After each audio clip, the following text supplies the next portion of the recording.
You've reached Conversation with Mr. A. This is your host, Anthony Apostilla. Thank you for listening. Let's get right to the episode.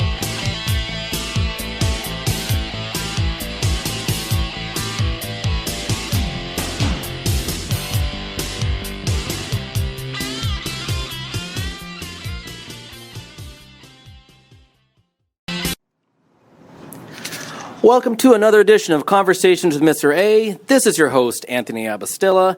So for this edition, I have Karley Watson here from Plaza Barber Shop, and the focus is just being the focus, what it takes to be a barber, life as a barber.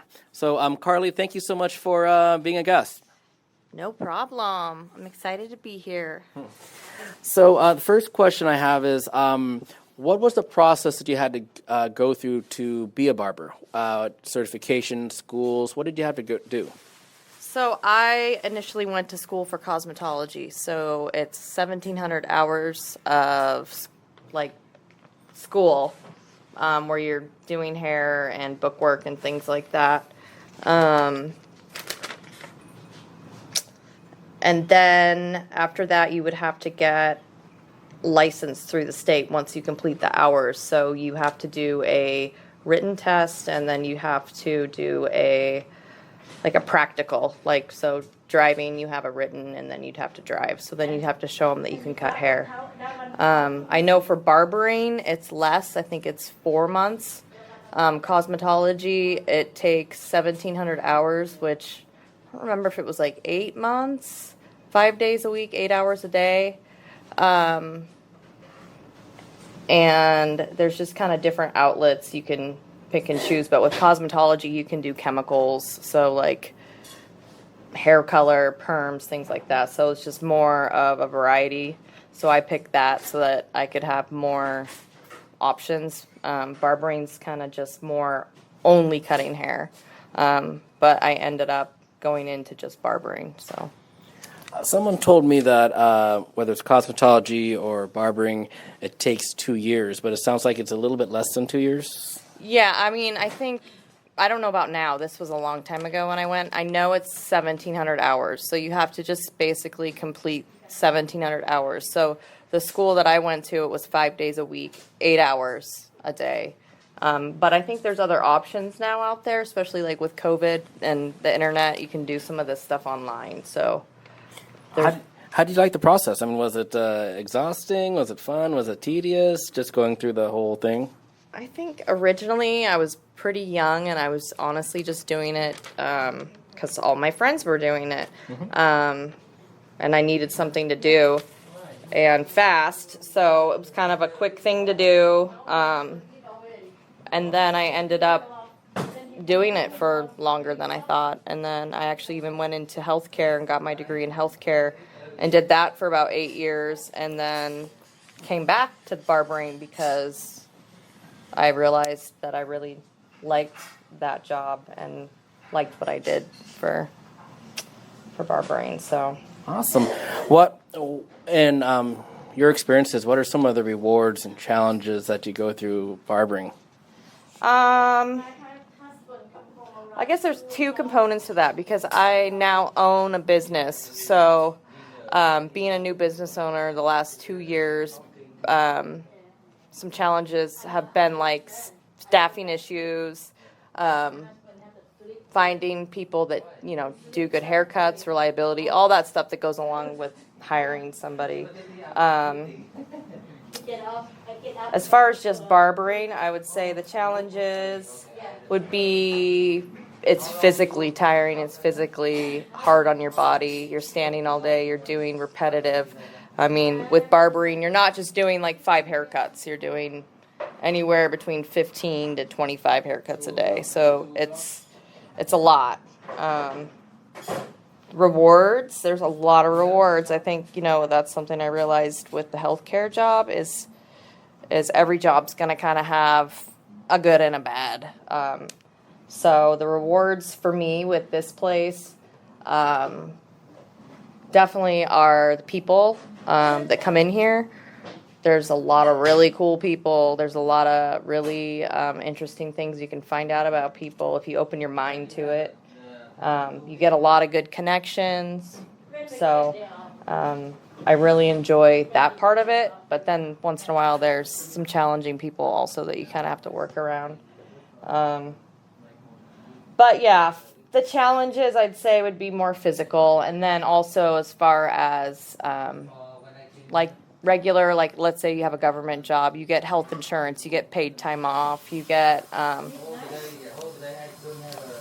all those benefits. And so a lot of times with barbering, you're self-employed, so you have to do all that on your own. You have to set up your own retirement, you have to do your own taxes, you have to get your own health care, and you don't get PTO. So all that kind of goes into it, that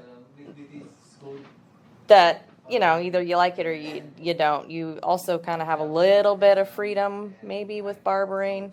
You can make your own hours, and things like that. So I'm kind of curious. So are you at liberty to share some of your most memorable experiences with customers without naming names? Just any fun stories that you had just dealing with them? I don't know. I would think that, I don't know. There's so many stories. I think sometimes you can get into a funk and you get tired of talking with people all day long, or you tend to judge somebody right off the bat before getting to know them. And I try not to do that, or if I am, I'm reminding myself, like, I could find out something really cool or learn from this person. There's just a lot of really nice people out in the community that are willing to help, that are thoughtful, that are caring, that, can share stuff with you that you have in common. I don't know, nothing really, speaks to me right now. How do you deal with those maybe that The difficult ones? the difficult ones, like the ones like, oh no, you didn't cut my hair good enough, or oh no, I said this way. I'm just kind of curious how you've dealt with those. It depends, the barber instructor I used to, that taught me in school, she'd say, it's the aura somebody gives when they sit in the chair. You'll know within the first 5 minutes if you're gonna jive well with that person or not. You just need to learn how to kind of mold to them. A lot of times, now that I'm a little bit more confident in what I'm doing, it's taken years, but I just throw it right back at them and, give it to them because I know what I'm doing. So, in a nice way, of course. Or just figure out, maybe they're not mad at me, maybe they're having a bad day, and you just kind of got to read people. You got to know how to do that for sure. Now, for those who want to enter the barbering field or even cosmetology, what piece of advice would you give them?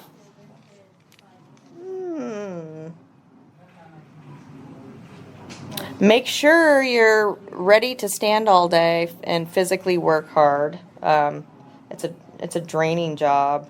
You're talking, you're like a counselor to some of these people. But there's a lot of rewards to it. You get to meet a lot of really cool people. I don't know, as far as practicing and things like that, you learn all that, while you're in school. And I honestly really think you just really, really learn it when you get out there and start doing it. So. Okay. One thing I know about the Plaza Barber Shop here, it's been very popular for years and years. I've seen it even when I was younger. I'm wondering, how have you guys kept the business alive here? The old owner, Donna, owned it initially.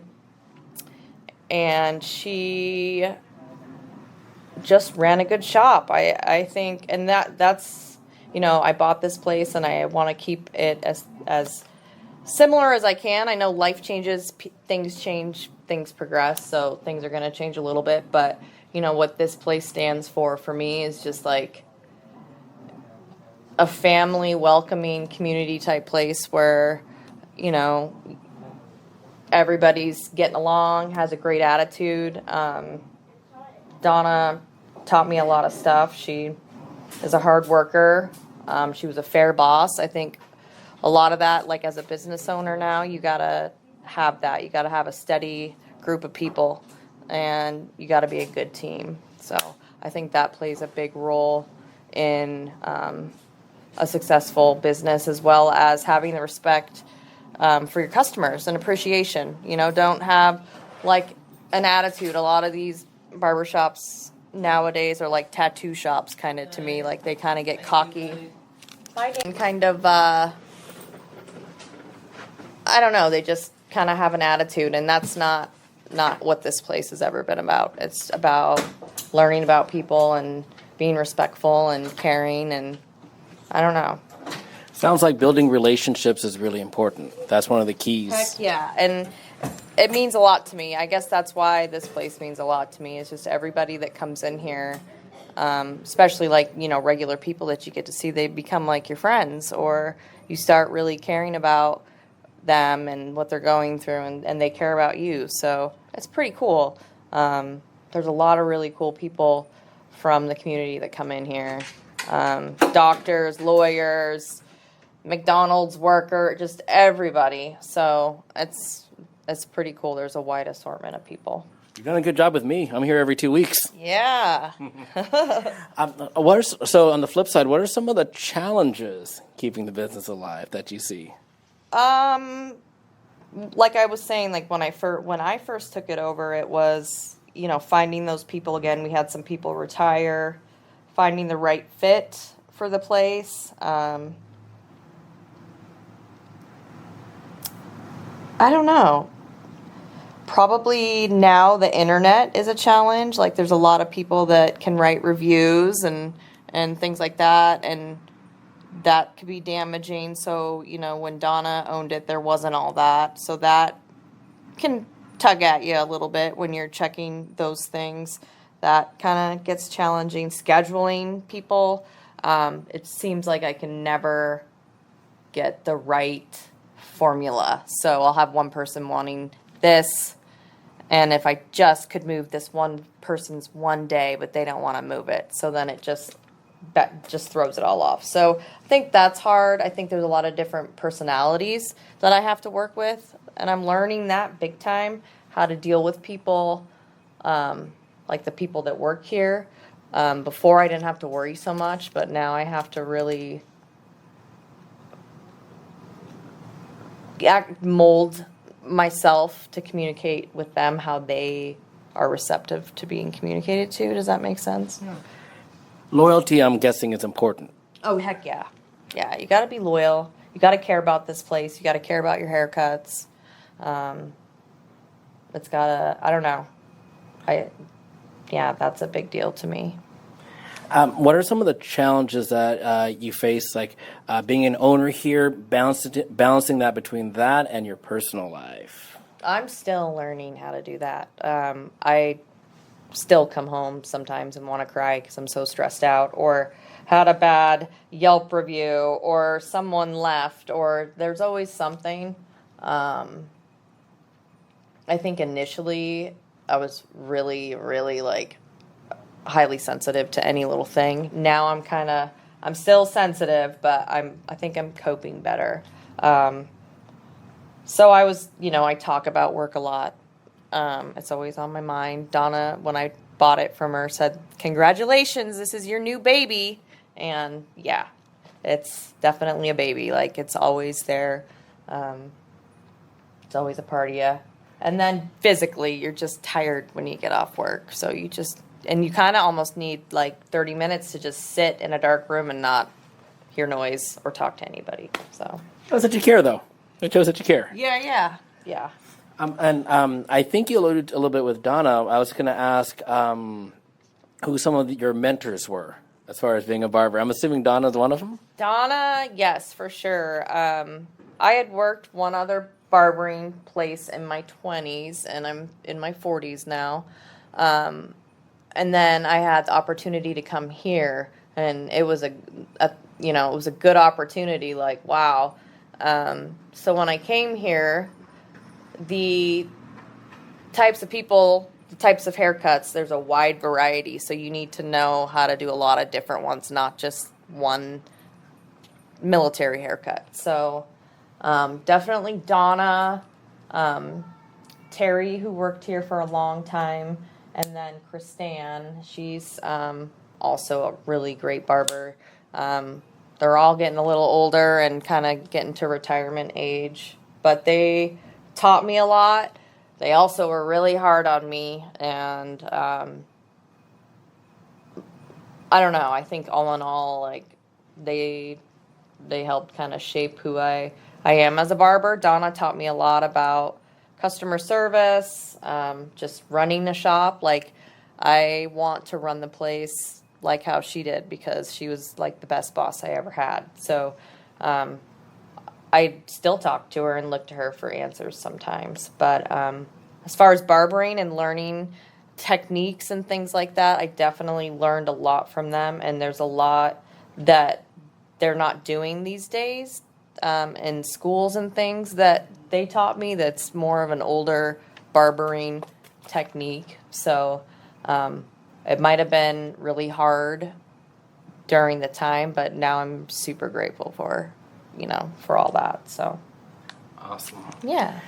Well, towards the end here, what I like to do is, towards the end of the interview, I like to do a thing called word association. So what I'll do is I'll say one or two words and just tell me whatever comes to mind. And so the first one, this is a running joke with all the episodes I do, is pickles. I really despise pickles. I hate them. They're evil. They're gross. Let's start with pickles. What's the first thing that comes to mind when you think of the word pickles? My husband calls me pickle pants because I get cranky and then I turn into a pickle pants. So that's what comes to my mind is that nickname. And he's got a little drawing of me on his little phone contacts, and it's of this person with pickle pants. And that's my contact. So that's what Lovely. pickles reminds me of. Lovely. Bad hygiene. Grease. Okay. Greasy. That's what in the hair world. Greasy. Okay. Rude people. Annoying. Silent people. People who don't talk much. Want to crack that person open. What's going on in there? Okay. Kids. Innocent.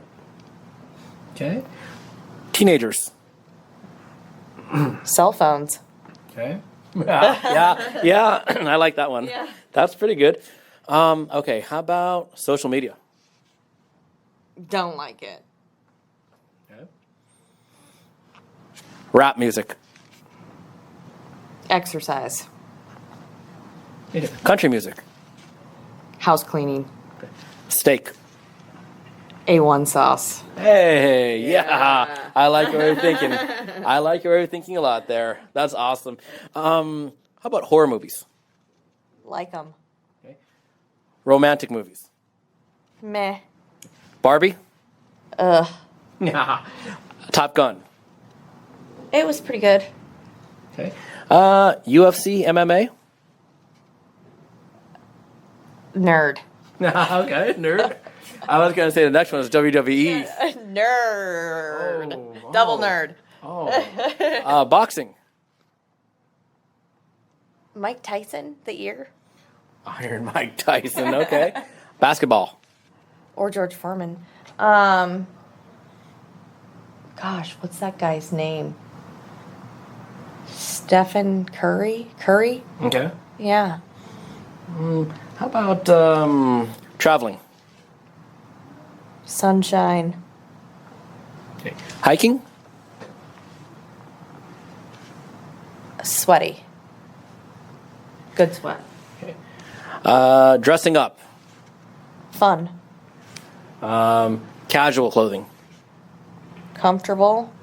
Okay. Let's go one more. How about barbershop? Home. Where I need to be at. Good. Yeah. So last thing, any last things that you would like to tell our listeners? Just general thoughts. No.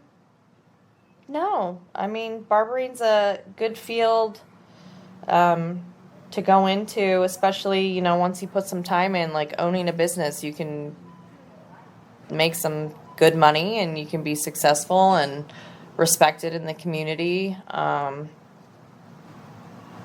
It's very physical, and that's like my one big hard one for me that I struggle with. But other than that, like, it's not a bad gig, you know. So Thank you so much for the interview, Karley. yeah, anytime. And that concludes this edition of Conversations with Mr. A. This was a good one. I really enjoyed talking with Karley, just learning about her perspective of becoming a barber, also owning the barber shop and how she works. And I will say with Plaza Barber Shop, it's in Bremerton, it's in Fred Meyer's, a great place to go. They really have great customer service. Definitely check it out. Definitely support the local business. They are really awesome. And Karley's an awesome person as well. So anyways, just want to say thank you for listening to the episode. There will be more coming up soon. Take care.